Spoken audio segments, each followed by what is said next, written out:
আসসালামু আলাইকুম। আহ, নিজের চরিত্র হেফাজত করার জন্য আসলে কিভাবে আমরা নিজের চরিত্র হেফাজত করতে পারি বা মাইন্ড সেট আপটা কি করতে পারি। আসলে বর্তমানে নিজের চরিত্র হেফাজত করা খুবই কঠিন আসলে। ঠিক আছে। এর মধ্যে আছে দুই টাইপের মানুষ আছে। একটা সুস্থ মানুষ, সে জানে কোন জায়গায় কি করতে হবে, সে জানে কি পান করতে হবে। যেমন আপনি ড্রেনের পানি পান করবেন না, আপনি ড্রেনের পানি পান করবেন না। আপনাকে যদি দেওয়া হয়, আপনি গোপন রুমে আছেন, আপনাকে এক গ্লাস ড্রেনের পানি দিচ্ছে, আপনি পান করবেন না। আপনি গোপনে দেখে কেউ নাই, এডি তো সুযোগ, এই পান করি, করবেন না? করবেন না। ঠিক আছে, কারণ আপনি জানেন কি যে আপনার এই ড্রেনের পানি আপনার পান করার দরকার নাই। আপনি ভালো পানি পান করতে পারতেছেন, আপনার ড্রেনের পানি পান করার কোনো দরকারই নেই। আর আপনি দেখা যাচ্ছে আপনি খুবই পিপাসা, তাও আপনি কিন্তু পানি পান করবেন না, করবেন না এবং করবেন না। ড্রেনের পানি কখনোই পান করবেন না। এবং দেখা যাচ্ছে বাথরুমের যে পানি, ওই যে প্যানেল থাকে, খারাপ শুনতে খারাপ লাগতেছে, আমি এই উদাহরণগুলো আনতেছি যে আপনি বাথরুমে আছেন, এই কেউ তো দেখতেছেন আমি কি করি খাই। খারাপ আমি বলছি, খারাপ লাগবে, বাট বিষয়টা হইতেছে যে আপনি সেটাও খাবেন না। তো নিজের চরিত্রকে হেফাজত করার মেইনলি বিষয় হইতেছে যে আল্লাহ রসুল সাল্লাহ সাল্লাম বলছিলেন যে একদল লোক ভালো গোস্ত আছে, মানে তার ভালো গোস্ত আছে, সে ভালো গোস্ত খাওয়া বাদ দিয়ে সে পচা দুর্গন্ধযুক্ত ময়লা, ডাস্টবিনের ময়লা, এই যে এরকম ড্রেনের পানির মতো ওই রকম ডাস্টবিনের ময়লা বা এরকম কিছু খাচ্ছে। তো এক্ষেত্রে বলা হয়েছিল যে এটা কারা বা এরকম কারা খাচ্ছে। তো তখন আল্লাহ রাসূল সাল্লাল্লাহু আলাইহি সাল্লাম বলছিলেন যে একদল লোক আছে যারা কি করবে, বা একদল লোক বা মানে মহিলা, যাই হোক, মানে একদল মানুষ আছে যারা কি করবে, এরা হচ্ছে এদের হালাল পবিত্র স্ত্রী বিবি থাকা সত্ত্বেও এবং হালাল পবিত্র স্বামী থাকা সত্ত্বেও এরা কি করবে, এরা এই হালাল পবিত্র বিবি হাজবেন্ড স্বামী বাদ দিয়ে থাকা সত্ত্বেও এরা এসব পচাগ্রস্ত খাবে বা পরকিয়া করবে, পর পুরুষের দিকে, পর নারীর দিকে তারা তাকাবে। ঠিক আছে, এরকম রয়েছে। তো বর্তমানে আসলে চরিত্র হেফাজত বলতে কি বোঝাচ্ছে? আমি চরিত্র হেফাজত করব যে আমি যাচ্ছি, আমি চাইলে তো ড্রেনের পানি খেতে পারি না। সো বিষয়টা হইতেছে যে আমরা চলতে ফিরতে লাইফে, জীবনে যে মানুষ কত সুন্দরী মেয়ে থাকবে বা কত মেয়ে থাকবে, যেমন দেখা যাচ্ছে যে কিছু একটা প্রেক্ষাপট বলে, যেমন আপনি বাসে উঠছেন, এখন ভিড়, প্রচন্ড ভিড়, প্রচন্ড ভিড়, খুবই ভিড়। আপনি চাইলে কিন্তু একটা মেয়ের গায়ে আপনি ধাক্কা দিতে পারেন বা স্পর্শ করতে পারেন। আপনি অজুহাত দেখালেন যে না, খুবই তো হচ্ছে ভিড় ছিল, এখন কি করবো, জায়গা না, এই জন্য আপনার গায়ে টাচ লাগছে বা আপনার এইটা সম্ভব না। মানে অন্তত অজুহাতে এরকম দেখাতে পারি, মানে ইচ্ছাকৃতভাবে আমি তাকে টাচ করছি, ইচ্ছাকৃতভাবে তাকে টাচ করছি, এখন লাগিয়ে গেছে, এখন বলতেছে যে আপনার গায়ে টাচ লাগছে বা আপনার এখানে হাত লাগছে, যে ভিড় কারণে কিছু করার নেই। সো এরকম মেন কথা কি, যে ভাই আমি সর্বাত্মক চেষ্টা করব তার সাথে যেন আমার টাচ না লাগে, স্পর্শ যেন না লাগে, তার সাথে আমার যেন স্পর্শ বা টাচ না লাগে। আমি সর্বাত্মক চেষ্টা করব ওই ভিড়ের মধ্যে আছে আমি গুটি সুটি হয়ে হাত তাত এইরকম করে রাখবো, যাতে এই মহিলা বা এই মেয়ের সাথে যেন আমার স্পর্শ না লাগে। ঠিক আছে, মানে এখন বিষয় হইতেছে যে অনেকে বলতে পারে যে ভাই কঠিন ভিড়ের মধ্যে, কিন্তু আমি ওইভাবে, মানে আমি ওইখানে থাকবো না দরকার পড়লে, বা আমি এমন একটা সিস্টেম করে ওই মেয়েকে আমি বসতে দেবো, যদি সিট থাকে আমি বলবো আপনি বসেন, আমি উঠে দাঁড়াই, কারণ লোকজন বেশি, আপনার সমস্যা হবে, আপনি তো মেয়ে, এই যে। সো এইভাবে, হ্যাঁ, নিজের চরিত্র এইভাবে হেফাজত করতে হবে। যে আমার ভাই এটা করে লাভ কি? সাপোজ মানে আপনি বাসে উঠছেন, আপনি ওই মেয়ের গায়ে টাচ দিলেন বা হাত দিলেন, কি পেলেন ভাই কোন? তো আপনি আমাকে বলেন যে ভাই কি পেলেন? মাঝখান থেকে কি হলো, আপনার চরিত্রটা নষ্ট হলো, লোকজন জানতেছে বা ওই মেয়েটার আত্মা বা ওই রুটাও জানতেছে এই লোকটা খারাপ ক্যারেক্টারের, খারাপ চরিত্রের। আর পাচ্ছেন না কি? কোনো কিছু পাচ্ছেন না, মানে কিছুই না, উল্টারও আপনার ক্ষতি। সো মানে সব দিক দিয়ে আমি ওটাই বলতেছি যে এই যে যারা ধর্ষণ করে বা যাদের হচ্ছে যারা ইভটিজিং করে, এরা বিকৃত মানসিকতার, এরা মানে এরা কি পাচ্ছে? নাথিং। মানে এগুলো করে কি পাচ্ছে? নাথিং, নাথিং, নাথিং, নাথিং, কিচ্ছু পাচ্ছে না। ঠিক আছে, বাট এই যে যারা ধর্ষণ করে, ইভটিজিং করে, হেনস্থা করে, ওই যে ওইরকম এই একটা কেসে এটাই সুযোগ, এটাই সুযোগ, এটি কাজে লাগা, এই ড্রেনের পানি খায়, এটি সুযোগ, এটি খা, এই যে ড্রেনের পানি এটি খা, এটি সুযোগ, কেউ তো দেখতেছেন, এটি সুযোগ, ড্রেনের পানি খা। সো বিষয়টা হচ্ছে, এদের বিষয়টা হচ্ছে এরকম। ঠিক আছে, নিজের চরিত্রকে হেফাজত করার জন্য মাইন্ড সেট আপটা হইতেছে, আমি বলি এখন আমি প্রথমে বলছি যে নিজের চরিত্র হেফাজত করার জন্য বিয়ের আসলে বিকল্প নেই, বিয়েটা মোটামুটি ফরজ হয়ে গেছে। বাট আমাদের সমাজ তো এরকম না, আমাদের সমাজ তো এগুলো যাবে না, আমাদের সমাজে হারামি পছন্দ করে, হালালের দিকে যাবে না। ঠিক আছে। অ্যান্ড আমাদের সমাজ থেকে বলছে যে স্টুডেন্ট অবস্থায় বিয়ে করা হারাম, মানে ছেলের জব নাই, স্টুডেন্ট অবস্থায় বিয়ে করা হারাম। অ্যান্ড হালাল অনেক অপশন রাখছে, গার্লফ্রেন্ড মার্লফ্রেন্ড এরকম দিয়ে হালাল অনেক অপশন তৈরি করে রাখছে। তো সমাজ যে রসাতলে যাবে এটা স্বাভাবিক, কিন্তু আমরা যারা হেফাজত করতেছে, চরিত্র হেফাজত করতেছে, আমাদের মাইন্ড সেট আপ করতে হবে সেইভাবেই যে আমরা, আমাদের ওয়াইফ নাই, আমাদের বিবি নাই, আমাদের বিয়ে নাই, নো প্রবলেম, সমস্যা নাই, আমরা কষ্ট হবে একটু, বাট আমরা সেরকম মাইন্ড সেট আপ করে নিলে আর কোনো সমস্যা হবে না, ঠিক আছে। এখন দেখা যাচ্ছে যে আপনি লিফটে উঠে 15 তলা উঠবেন লিফটে, ঠিক আছে। এখন আপনি ওই লিফটে আছেন, একটা খুবই সুন্দরী মেয়ে উঠলো। এখন নফস বা ইবলিশ শয়তান এটা আপনাকে কুমন্ত্রণা দেয়, এই এটা তো সুযোগ, ওকে হাত দিয়ে ওকে হেনস্থা করবা, ওকে কুপ্রস্তাব দিয়ে বা রাজি করার চেষ্টা করে, এই সব। তো ওই মেয়েটা কিন্তু আমাকে বলে যে এই আপনি হচ্ছে এটা তো সুযোগ, আপনি কেন চুপ করে আছেন, একটা কিস করেন, সমস্যা আছে, আপনি আমাকে জড়াই ধরেন, নো প্রবলেম, কিছু বলবো না, এটাই তো সুযোগ, আপনি মিস করতেছেন কেন, এরকম বলতে পারে। আমি বলবো ইউ আর নট হালাল for me, you are not হালাল ফর মি, তুমি আমার জন্য হালাল না, সো আই ক্যান নট, আমি এটা পারবো না, আমার দ্বারা সম্ভব না, ঠিক আছে। তো এরকম আসলে আরেকটা জিনিস হইতেছে, মানে এরকম চিন্তা ভাবনা দিবে যে আপনি স্টুডেন্ট পড়াচ্ছেন, রুমে কেউ নাই, আপনি একাকী আছেন, ইবলিশ শয়তান আপনাকে কুমন্ত্রণা দেবে, কুপ্ররোচনা দিবে। আপনি রাস্তায় একা একই হাঁটতেছেন, হ্যাঁ, একটা খুব সুন্দরী মেয়ে যাচ্ছে, রাস্তায় কেউ নাই, দিবে, কুমন্ত্রণা দিবে। বাট যে ধর্ষণ করে বা যে দর্শক যে ইফটিজিং করে, হ্যাঁ, তার কুপ্রস্তাব বা কুমন্ত্রণা আসে, অ্যান্ড সে সেটা হয়ে ঝাঁপাই হয়, ঠিক আছে। কোনো বাস বিচার নাই, কোনো চিন্তা নেই কি হবে না হবে, ঠিক আছে।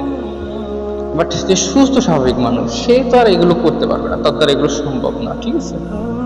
আর আরেকটা বিষয় হইতেছে যে অনেকে মেয়েদের দিকে এমনভাবে তাকায় থাকে, মানে বিষয়টা হইতেছে যে ও আর কোনোদিন মানে মেয়ে দেখেই না, এরকম অবস্থা, যে মেয়ে জিনিসটা কি ওই জিনিসটা দেখেই নাই, মানে ও জিনিসটা খেয়ালই করে না, এমন অবস্থা, ঠিক আছে।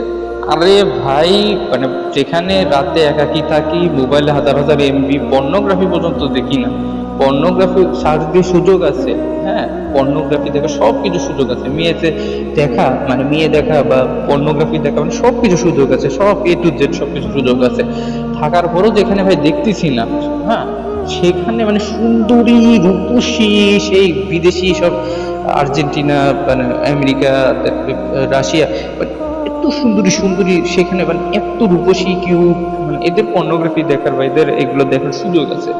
তো তারপরে ওখানে তাকায় দেখতেছি না বা মোবাইলে সার্চ দিয়ে দেখতেছি না, ঠিক আছে, খেয়াল করতেছি না, বাট দেখে কি ভাই, কি করবো, কি আছে ওখানে, কিচ্ছু নাই, একটা স্ক্যাম, এগুলো টোটালি ভাই একটা স্ক্যাম, এগুলো টোটালি একটা স্ক্যাম, কি আছে, কিচ্ছু নাই, নাথিং, স্ক্যাম। মানে আমাদের আসলে মিডিয়া, তারপর চলচ্চিত্র, ছবি, প্লাস আমাদের এই পারিপার্শ্বিক পরিবেশ, এগুলো এমন ভাবে জিনিসগুলো তৈরি করছে মনে হচ্ছে হাই ভাই এখানে কত কি আছে, কি আছে না আছে, ভাই ভাই এগুলো কিচ্ছু নেই, নাথিং, স্ক্যাম, টোটালি স্ক্যাম এগুলো। আর সো আমাদের বউ থাকুক না থাকুক, কেউ জীবনে কেউ থাকুক আর না থাকুক, আমার কোনো প্রবলেম নাই, সমস্যা নাই, আমি টোটালি এটা বুঝি স্ক্যাম। অ্যান্ড কি পাবো, কিচ্ছু না, এগুলো করে কি পাবো, কিচ্ছু না, জিরো, নাথিং।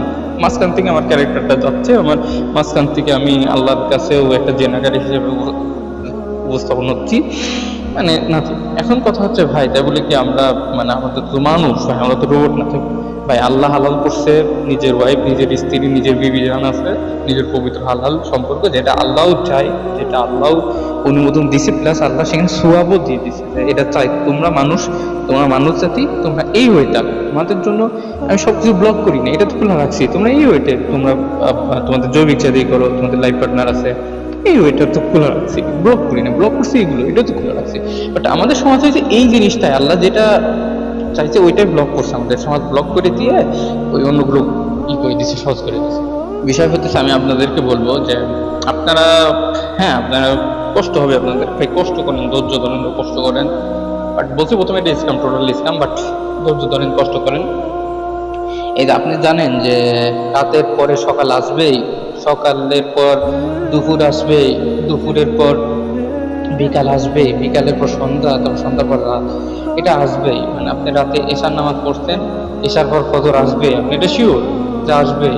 সো আপনার ওয়াইফ হয়তো আল্লাহ দিলে আসবে, অ্যান্ড আল্লাহ তো অপশন দিচ্ছে পবিত্র একটা সম্পর্ক, বৈধ একটা সম্পর্ক, হালাল একটা সম্পর্ক, তো আপনি আপনার ওয়াইফের সাথে সেই সম্পর্কগুলো করবেন, ঠিক আছে।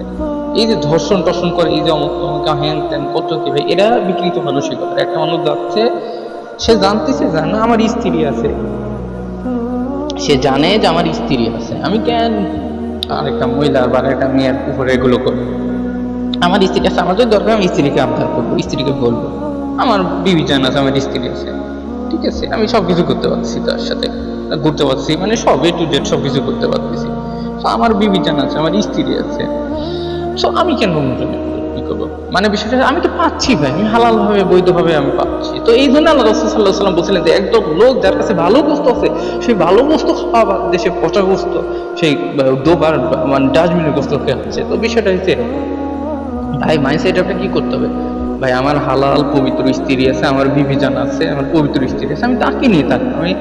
আমি দুনিয়ার আর কোনো মেয়ে চিনি না, দুনিয়ার কোনো হাজার হাজার মেয়ে আমাকে অফার করুক কি করুক, ওই লিফটে 15 তলায় উঠতেছি, এখন ইবলিশ শয়তান করছে যে ওকে কি প্রস্তাব দিয়ে কিস করি ভাই, আমার কিস করার জন্য সোজাসুজি বলি, আমার কিস করার জন্য আমার স্ত্রী আছে, আমার পবিত্র স্ত্রী আছে, সেক্স করার জন্য আমার পবিত্র স্ত্রী আছে, ঠিক আছে, আমার মানে এনি কাইন্ড অফ সম্পর্কের জন্য আমার পবিত্র স্ত্রী আছে, আমার বিবি জান আছে। হ্যাঁ, সো আমি কেন মানে এগুলোতে যাবো, কেন আরেকজন হেনস্থা করব, কেন দর্শন করব, কেন ইফটিজিং করব, কেন এই সেই করবো? মানে ভাই সম্পর্ক করা লাগবে, আল্লাহ তো অনুমতি দিচ্ছে হালাল পবিত্র, এবং আল্লাহ এটা সোয়াবও দিচ্ছে। তো আমার কথা হচ্ছে আমার চরিত্র হেফাজত করা লাগবে, মানে মেন কথা আমি এই যে এই কাজগুলো মানুষ কি করে ভাই, হেনস্থা করে, দর্শন করে, এই সে অমত, বাট আমার তো পবিত্র বিবি জানি আছে, আমি এগুলো আমার বিবি জানের সাথে করতে পারছি, ভালোবাসার সম্পর্ক, সেটা শারীরিক সেক্স হোক, কিস হোক, মানে এনিথিং আমি তার সাথে করতে পারতেছি। সো আমি কেন আদার অন্য মেয়ের বা অন্য মেয়ের এই জিনিসটা করবো? কারণ লিফটে আছি, আমরা উঠবো কয়েকতলায়, 15 তলায়, এখন মেয়েটা বলছে আমাকে কিস করেন, বা ইবলিশ শয়তান বা নফস বলতে ওকে কিস করো, কি কর ভাই, না আমার স্ত্রী আছে, এই জিনিসগুলো আমি আমার স্ত্রীর সাথেই করতে পারবো, আমি আমার স্ত্রীকে কিস করতে পারবো, ঠিক আছে, আমি আমার স্ত্রীকে টাচ করতে পারবো, স্পর্শ করতে পারবো, এই সব কিছু।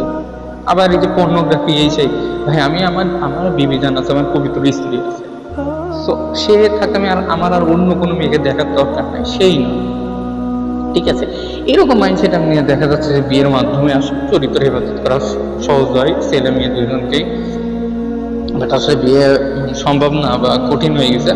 তো দেড়শায় নিজেই মানে একাকি আপনি চিন্তা করবেন যে না আমার দরকার নেই, তাও দরকার নেই, আমি একাকি আলহামদুলিল্লাহ ভালো আছি, কি এগুলি স্ক্যাম, এগুলো নোন দরকার নেই, চলতেছি একাকি, এই ভাবলে ইনশাআল্লাহ চরিত্র হেফাজত করা অনেক কঠিন হবে। আর যাদের বিয়ের সামর্থ্য আছে আসলে তাদের বিয়ে করে নেওয়াটাই উচিত, তাহলে চরিত্র হেফাজত করা একদম সহজ হয়ে যাবে। যখনই আপনার এরকম কুমন্ত্রণা দিবে কোনো মেয়ে দেখতে, তখন আপনি বলবেন যে না আমি এই মেয়ের উপরই করতে পারবো না, আমাকে এই কাজগুলো করার বা এগুলো করার আমার মানুষ আছে, আমার পবিত্র স্ত্রী আছে, কিস বলি সেক্স বলি, আমি খোলামেলায় বলতেছি, শারীরিক সম্পর্ক বলি, টাচ করা বলি, গায়ে টাচ দিয়ে সব কিছু A to Z আমি আমার স্ত্রীর সাথে করতে পারি। আমি কেন আবার এই যে পর্নোগ্রাফি দেখতে যাবো, অমুক তমুক এসে ভাই আমার স্ত্রী আছে, দেখার বলে আমার স্ত্রীকে দেখলাম, মানে কেন আমি অন্য মেয়েদিকে ফেলবো?